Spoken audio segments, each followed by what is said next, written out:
Hello and welcome to another edition of The Slice. Here on The Slice we talk about everything from ancient alien theory to extraterrestrial visits in the future, past, and current. We also talk about abductions and other interesting items of archaeology, out-of-place artifacts.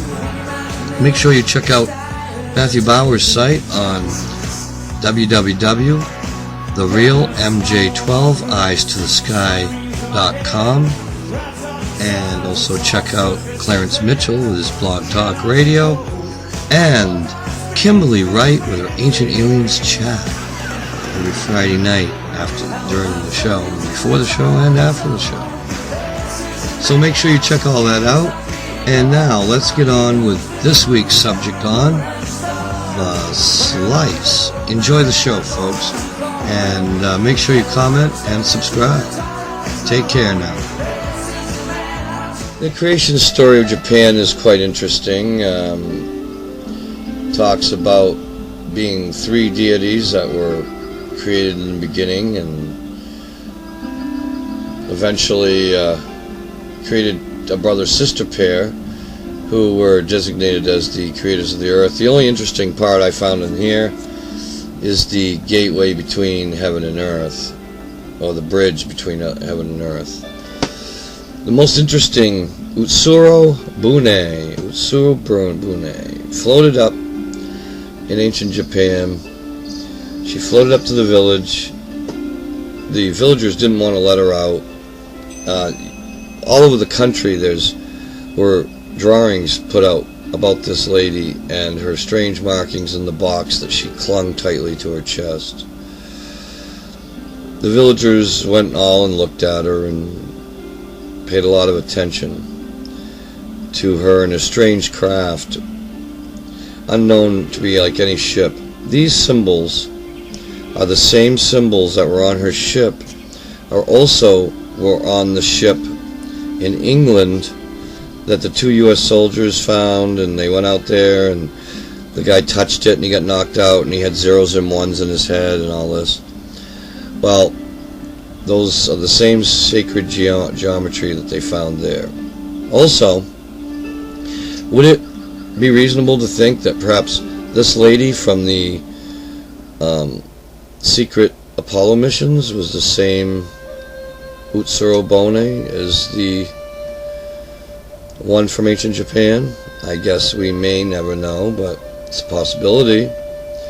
Here's another ancient sighting put on parchment, rice paper, that kind of says, hey, there were UFOs here.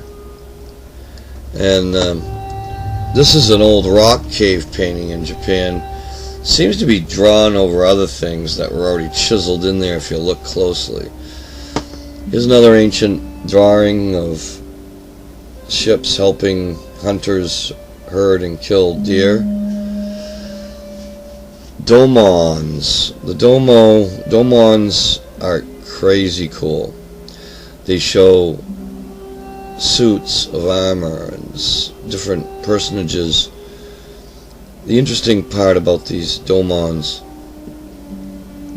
are the details of the suits that they're wearing, the flexed elbows and knees, the medallions, the zippers, the headgear. Everything kind of points to look at the face shield on the one on the right. That reeks of an atmospheric suit.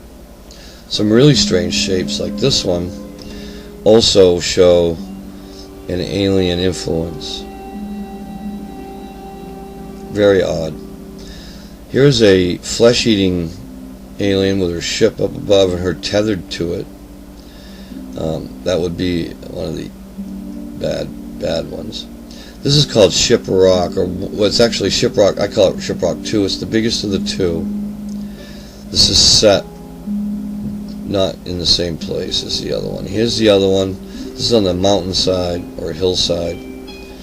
From this side you can see part of one cut, but most of it's just looks like a regular boulder, and there's some cracks and striations on the front there. Here's from the top. Look how precise those are. They have no idea where this came from. The residents of Japan have no idea.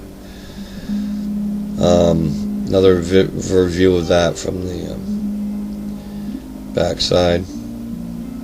Also on the same hill are these dolmens, which are quite interesting and astrologically lined up. And of course, no investigation of Japan would be complete without the underwater structures that they recently found. Huge, huge monolithic structures.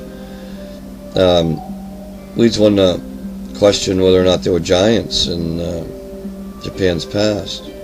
Well, oddly enough, after doing some investigation, I have to come up with a resounding yes, there were giants in ancient Japan. Plenty of myths and legends to attest to that. Here we have a drawing of how a giant was dressed back in the day. Well, how do they know that? Well, it's an interesting fact that they have in fact found these items. These are 1.5 foot long shoes, almost 2 feet long actually, bronze shoes with a 5 foot tall shield, and it's a little bit deceiving because of the perspective of the picture, but that armor plating, the breastplate and the helmet are all also gigantic. This longest spear point here is 2 feet long. Craziness, all for giants. And to top it all off, yes, they have indeed found a giant skeleton with the elongated skull, large eye sockets, and fangs, actually. So it would be a meat eater, it looks like. Current UFO sightings include these here, and they point out the different planes and then the ones they can't decipher. This is the oldest known UFO picture, early 1900s.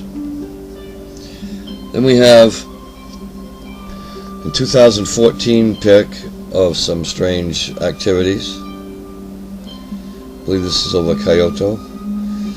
This is a cool one from the 80s. Very cool shapes. I love these because they give you an idea of the actual. If this could be proven real, this would be one of the best UFO pictures out there. This is 2004, I believe. And of course, the meltdown at the power plant. And this led me to Google Earth, which led me to this bad boy. See the structures under the water? See where the rivers used to flow? Here's a little highlighted version. You can see that there's some crazy crap going on there.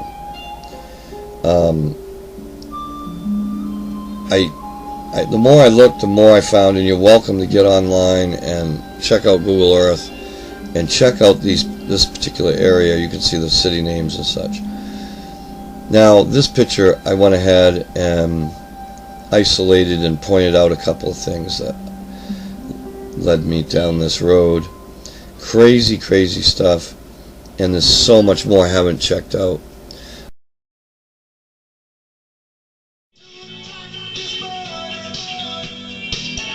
Okay, folks, look, this is a little update on the trip and everything that's going on.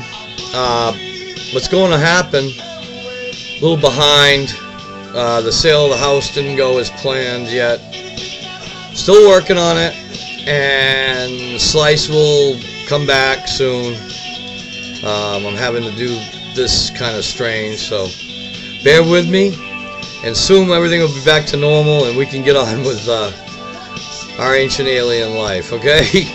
So folks, that's it for this week, and next week I'll try to have something else for you. Take care, everybody. Bye-bye.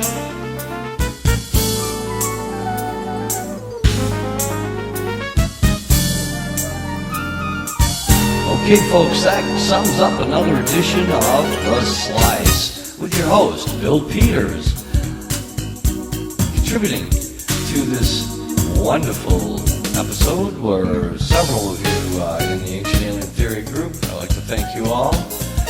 And don't forget, check out the real MJ12 eyes-to-the-sky.com. That's right. And Happy Vowels will take you on a journey that you won't soon forget. Don't forget Kimberly Wright and her every Friday during the Ancient Alien Show. She has her live chat. And Clarence Mitchell at his Blog Talk Radio. Check it out, folks. See you next time on The Slice.